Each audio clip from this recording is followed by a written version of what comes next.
Então vamos negociar. E a dúvida de hoje é: uma única dívida pode ser cobrada por vários escritórios ao mesmo tempo? Será que todo dia você pode receber uma cobrança diferente, de um escritório diferente, em relação ao mesmo saldo devedor? É exatamente sobre isso que a gente vai conversar um pouquinho nesse vídeo de hoje. Mas antes da gente ir para o conteúdo em si, se inscreva no canal, porque toda semana tem conteúdo novo que com certeza vai te ajudar a lidar com situações como essa. Então vamos ao que interessa. E já te adiantando logo de imediato, essa é uma prática abusiva, isso não pode acontecer. Da mesma forma que cobranças de dívidas que já prescreveram também não pode acontecer e acontece, da mesma forma que ligações excessivas de cobrança também não pode acontecer e também acontecem, infelizmente. E por que que isso acontece, Thiago? Mesmo estando ali no próprio Código de Defesa do Consumidor que essas são práticas abusivas, por que que mesmo assim os bancos continuam com essas práticas abusivas? Porque é interessante financeiramente para eles, né? É interessante, é viável para eles continuarem com essa prática abusiva. Porque, infelizmente, a maioria das pessoas que estão passando por essa situação de vulnerabilidade, estão passando por essa situação de crise financeira, estão ali de certa forma vulnerável, né? Estão passando por uma certa instabilidade emocional, porque a gente sabe muito bem quais são as consequências da inadimplência. Então, é claro, o banco identificando essa vulnerabilidade, ele vai aproveitar dessa situação e tentar tirar algum proveito financeiro. E, infelizmente, também, a maioria das pessoas que estão passando por essa situação de crise financeira, que estão nessa vulnerabilidade, elas não têm ali conhecimentos básicos sobre os direitos de consumidor endividado. E acredite se quiser, você tem mais direitos do que você imagina. O problema é que, infelizmente, a maioria das pessoas não tem esse conhecimento. O banco identifica essa fragilidade, identifica essa falta de conhecimento, e aí ele identifica uma mina de ouro. E ele vai sim tentar tirar proveito dessa situação.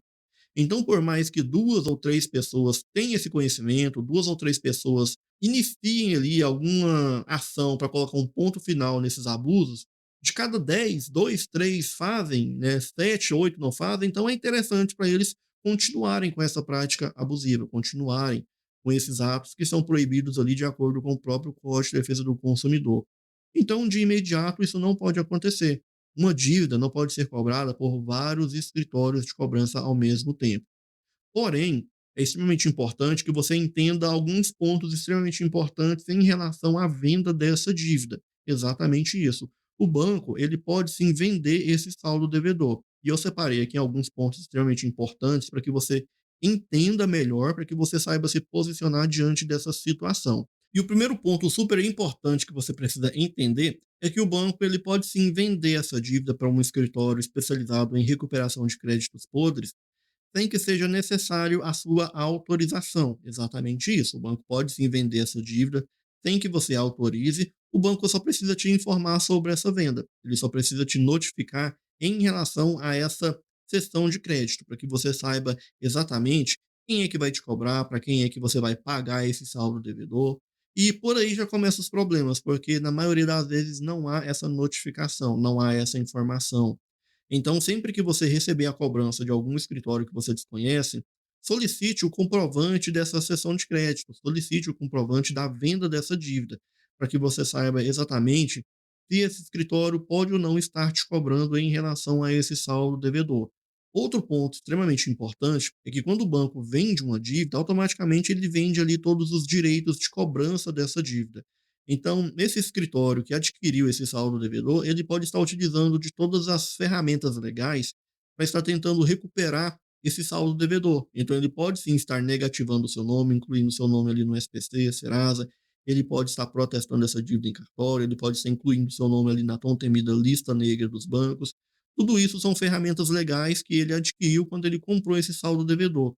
Por isso que é extremamente comum que quando o banco vende uma dívida, todas as restrições que tinham em relação a esse saldo devedor são retiradas. Por quê? Porque o banco vendeu os direitos legais de cobrança. Então essas restrições são retiradas para que esse novo escritório possa estar utilizando dessas mesmas ferramentas. Porém, se já tiver alguma restrição em relação a essa dívida, não tem como restringir novamente o seu nome em relação ao mesmo saldo devedor. Não tem como ter duas restrições em relação a uma única dívida. Então agora você já sabe que esse escritório que comprou esse saldo devedor pode sim negativar o seu nome, pode incluir o seu nome ali na tão temida lista negra dos bancos. Por quê? Porque ele adquiriu todos os direitos legais dessa dívida. Ele pode utilizá-lo ali de todas as ferramentas para estar tentando recuperar esse saldo devedor. Outra ferramenta que os bancos também utilizam é em relação à terceirização da cobrança desse saldo devedor. O banco não vende a dívida, ele somente terceiriza a cobrança. E mesmo nessa terceirização, essa terceirização não pode acontecer para vários escritórios. Você não pode ser cobrado por vários escritórios ao mesmo tempo em relação ao mesmo saldo devedor, da mesma forma que acontece em relação ao direito de cobrança. Somente o banco tem esse direito de cobrar, porém ele pode terceirizar para algum escritório específico. Então, tome muito cuidado quando você começar a receber várias cobranças de diversos escritórios em relação ao mesmo saldo devedor.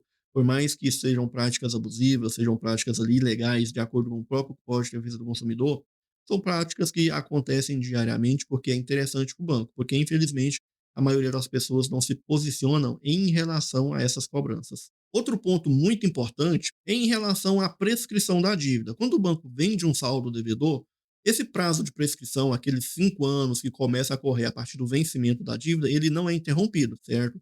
A dívida venceu, o prazo começa a correr e assim ele não para, mesmo se o banco vender a dívida. Mesmo assim, o prazo ele não é interrompido.